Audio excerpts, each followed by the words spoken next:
X पे है। IEX के इनके पास 216 शेयर हैं और इन्होंने 52 रुपए के भाव पे इस स्टॉक को खरीदा है। फिलहाल नुकसान झेल रहे हैं। चलिए इस पर राय हम ले लेते हैं। रत्नेश जी, IEX में क्या करना चाहिए? IEX में हालांकि अभी चार्ट पे किसी भी तरह की स्ट्रेंथ इसमें कंटिन्यू लोअर लो फॉर्मेशन पे और अपने की एवरेजेस के भी नीचे ट्रेड कर रहा है। इवन डेली वीकली सभी सभी टाइम फ्रेम में तो मेरा तो नजरिया यही रहेगा कि अपने 123 रुपए के स्टॉप लॉस लगा ले। हालांकि बहुत ज्यादा तेजी की संभावना नहीं, तो कहीं पे भी 140 रुपए के आसपास में आए तो वहां पे निकल जाएगी जी। इनको नहीं, होल्ड रखिए। फार्मा में तेजी बरकरार है और आगे जाके आपको अच्छे प्राइसेस देखने को मिलेंगे स्टॉक है, फायदे में है। क्या करना चाहिए रत्नेश जी इनको अदानी पावर में? नहीं, बिल्कुल इनको मुनाफा है तो मेरी तो सलाह ये रहेगी कम से कम ये आधा मुनाफा यहाँ पे बांध लेना चाहिए, क्योंकि अभी थोड़ी सी अडानी स्टॉक में वोलेटिलिटी बरकरार रहेगी। कुछ अभी इनका केस का भी कुछ क्लियरिटी नहीं है, तो मेरे हिसाब से आधा मुनाफा बुक कर ले, बाकी में 280 रुपए का स्टॉप लॉस लगा ले और ऊपर में कहीं वापस से पलट के 350 आता तो बचा हुआ आधा भी वहां पे बुक कर। स्मार्ट विजार्ड इनोवेशन इस कंपनी के उन्होंने 100 शेयर लिए हैं 48 रुपए के भाव पे। इनके भाव से थोड़ा नीचे है, क्वांटिटी थोड़ी कम है, इसलिए नुकसान बहुत असरदार नहीं है। चलिए इस पर रत्नेश जी से राय ले लेते हैं। रत्नेश जी, वार्ड विजार्ड इनोवेशन क्या करना चाहिए? खरीद भाव 48 का है। मेरे ख्याल से अभी ये 42 रुपए का भाव चल रहा है, ये इसी स्टॉक की बात कर रहे हैं। जी, 42 का ही भाव है। हाँ, तो मेरे हिसाब से इस स्टॉक में अभी किसी भी तरह की खास तेजी नहीं, कंटिन्यू अंडर परफॉर्मेंस में है। एक बहुत स्ट्रिक्ट स्टॉप लॉस में इनको देना चाहूंगा 40 रुपए का। ज्यादा लंबे समय के होल्ड करने की राय नहीं है मेरी तरफ से। कहीं पे भी ये वापस से पलट के 46-47 रुपए आता है तो निकल जाए और 40 रुपए का स्टॉप लॉस लगा ले। ओके, जैन इरिगेशन इन्होंने खरीदा है। विनीत जी, क्या करना चाहिए इनको? 62.6 के आसपास चल रहा है भाव, 67 पे खरीदा है। हाल ये मामूली नुकसान हो रहा है, क्या करे? होल्ड करे? नहीं, इसको होल्ड करे और ये आपको आने वाले, अगर 3-4 महीने होल्ड करके रखेंगे तो आपको आने वाले दिन टाइम में अच्छा भाव देंगे। ठीक है, तो यहां पर होल्ड करने की सलाह। रत्नेश जी बताएं क्या करना चाहिए? अरविंद लिमिटेड में 135 के लेवल पर खरीदा था इन्होंने और इस वक्त 177 का भाव लगभग पहुंच चुका है। आगे क्या नजरिया बनेगा? सेक्टर में काफी अच्छी तेजी हमको देखने को मिली, अभी भी कंटिन्यू उसमें थोड़ा सा स्ट्रेंथ दिखाई रहा है। तो मैं तो इनको सलाह दूंगा कि अभी भी बने रहे इसमें। 165 रुपए के स्टॉप लॉस से बिल्कुल बने रहे यहाँ पे। ऊपर में कहीं पे भी टारगेट इनको 200 प्लस के देखने को मिल जाएंगे। विनीत जी, इन्वेस्टर हैं, पिछले 1 साल पहले की खरीद है, अच्छा फायदा हो रहा है इनको, क्या आगे भी होल्ड करे HBL पावर को? डेफिनेटली, इनफैक्ट बाय भी कर सकते हैं, ये शेयर चलता रहेगा। क्या करना चाहिए? ये शेयर चलता आपको आगे दिख रहा है, क्या होल्ड करना चाहिए? काफी नुकसान है इनको। नहीं, नुकसान हुआ है, आप इसको बेचे नहीं। अभी देखिए, आपको कमोडिटीज में बहुत अच्छी खासी तेजी आगे देखने को मिलेंगी, तो आपको ऊपर के भाव आ जाएंगे आपके, तो तभी आपको उसमें से निकल जाना है। रमेश, जरा बताएं, IOL केमिकल्स में इन्होंने ऊपरी लेवल पर लिया हुआ 530 के लेवल पे। हालांकि क्वांटिटी कम है तो नुकसान उतना ज़्यादा नहीं है, लेकिन फिर भी लॉन्ग टर्म नजरिया है तो इन्हें बेहतर राय दें। नहीं, आयरन केमिकल डेफिनेटली थोड़ा सा करेक्शन होने के बाद में वापस से इसमें एक बेस फॉर्मेशन बनते हुए दिख रहा है। डेली चार्ट पर आप देखेंगे तो की एवरेजेस का सपोर्ट इसने लिया, राउंडिंग फॉर्मेशन बनाते हुए दिख रहा है। अभी रिसेंट में हमको अच्छी वॉल्यूम एक्टिविटी देखने को मिली है, तो मेरे हिसाब से तो बने रहे और उनके पास निवेश के लिए थोड़ा सा और पैसे हो तो 470 रुपए के ऊपर जब ये निकलेगा तो इसमें और उसकी उनकी एवरेज करे तो ये 530 तक इनका आएगा, मुनाफा बन जाएगा। और 470 रुपए ऊपर जब ये भी एवरेज करे तो 430 रुपए का एक स्टॉप लॉस लगा दें। विनीत जी, क्या करना चाहिए इनको? नागार्जुना फर्टिलाइजर 8 रुपए 30 पैसे के भाव पे खरीदा है, भाव इनके खरीद भाव के आसपास ही है, मामूली फायदा हो रहा है, क्या करें? देखिए, इसमें काफी रिस्ट्रक्चरिंग अभी चालू है, कभी कंप्लीट होगा बोल नहीं सकते। तो अगर ये इनकी इनकॉन्सिक्वेंशियल क्वांटिटी है, तो अगर आप इसको पकड़ के रख के भूल के जाए तो आपको लॉन्ग टर्म में थोड़ा सा अच्छा फायदा हो जाएगा। जी बताएं क्या करना चाहिए? जस्ट डायल पे अच्छा खासा नुकसान यहाँ पर इन्हें हो रहा है। 800 की खरीद भाव है, क्वांटिटी ज़्यादा है। फिलहाल जो ये स्टॉक है वो काफ़ी इनके भाव से नीचे 765 रुपये पर ट्रेड करता हुआ। जस्ट का चार्ट पैटर्न देखेंगे तो हालांकि स्ट्रक्चर तो काफी अच्छा था, अभी भी किसी तरह का करेक्शन के बाद में अभी किसी तरह की नेगेटिविटी तो नहीं दिख रही। इसमें एक बेस फॉर्मेशन पे आ गया है यहाँ पे, तो मैं तो ये सलाह दूंगा इनको कि अभी बने रहे, थोड़ा सा 730 रुपए का स्टॉप लॉस लगाए। कहीं पे भी जब इनके लिए महत्वपूर्ण लेवल रहेंगे 800 रुपए के, अगर इनके पास में फिर और थोड़ा सा इन्वेस्टमेंट के लिहाज से थोड़ा सा और पैसा रहता तो 800 रुपए के ऊपर और थोड़ी सी एवरेज करें वहां पे, और फिर ऊपर में इनको टारगेट कहीं पे भी हम 880 से लेकर 900 तक देखने को मिलेंगे, तो वहां पे मुनाफा बांध दें। विनीत जी क्या करना चाहिए इनको अब? नहीं, डेफिनेटली होल्ड करके रखे। पीएसयूज में अभी काफी रफ्तार पकड़ी है, और हमें लगता है कि गवर्नमेंट ने एक अच्छा इनिशिएटिव लिया है कि एक्सपीरियंस्ड पीपल ही रिप्लेस कर रहे हैं एग्जिस्टिंग स्टाफ को। तो हमें लगता है कि ये new man power Manning policy है, वो काफी फायदे में रहेगा, और इसको होल्ड करके रखना चाहिए। विनीत जी आप ही बताएं क्या करना चाहिए। उनका जो लक्ष्य है वो बहुत बड़ा है और एक साल में क्या 6000 तक के लक्ष्य हासिल हो सकते हैं। बहुत ही शानदार लेवल पर इन्होंने खरीदारी की है।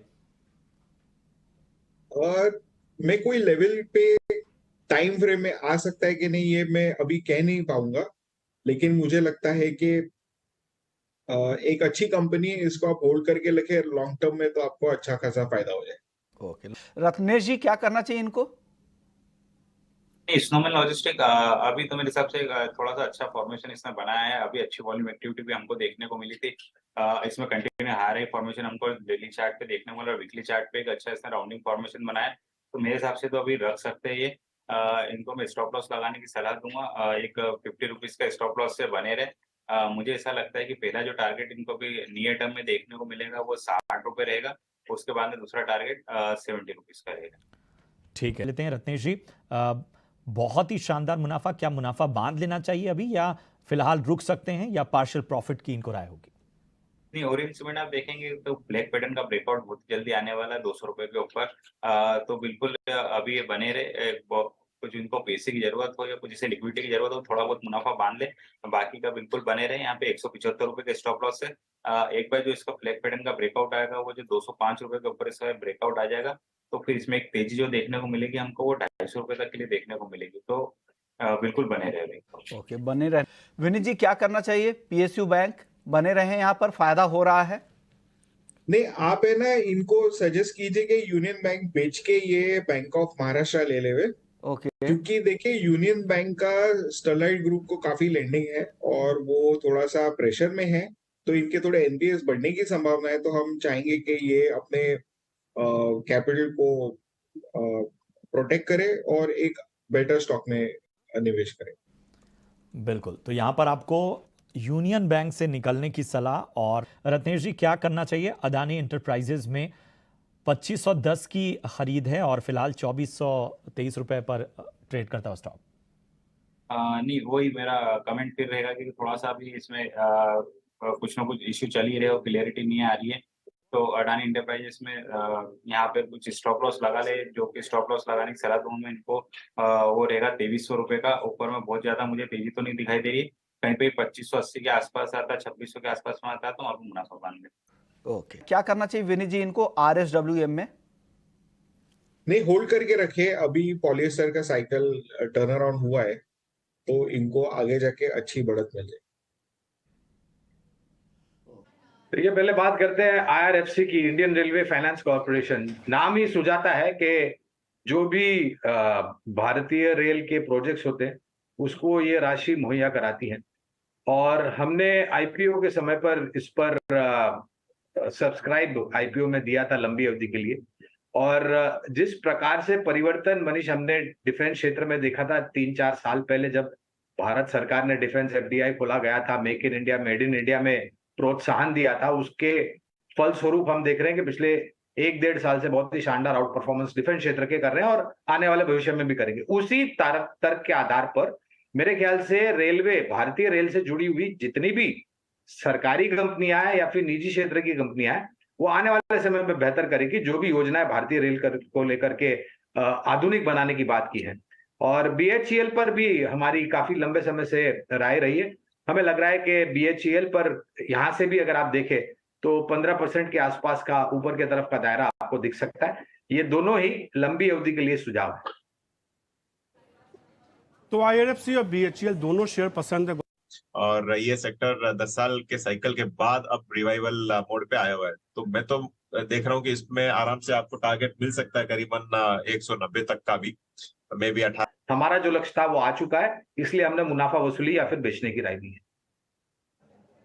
तो ये रहा तो शेयर पे वोडाफोन, स्कॉट्स विस्तार योजना आगे बढ़ा रही है, वहां पर सीमेंट का खपत हो रहा है, तो सीमेंट की खपत होगी और हम सीमेंट क्षेत्र पर काफी सकारात्मक सा नजरिया लेकर के चल रहेगा रामको सीमेंट। इनफैक्ट स्टॉक ने बहुत बढ़िया किया है, और जिस हिसाब से उनका एक्सपेंशन प्लान चल रहा है, एरिया का नाम मेरे अचानक दिमाग में नहीं आ रहा है, लेकिन हाँ जिस हिसाब से वो लोग प्लानिंग कर रहे हैं, लग रहा है कि रामको यहाँ से और भी बेहतरीन करेगा।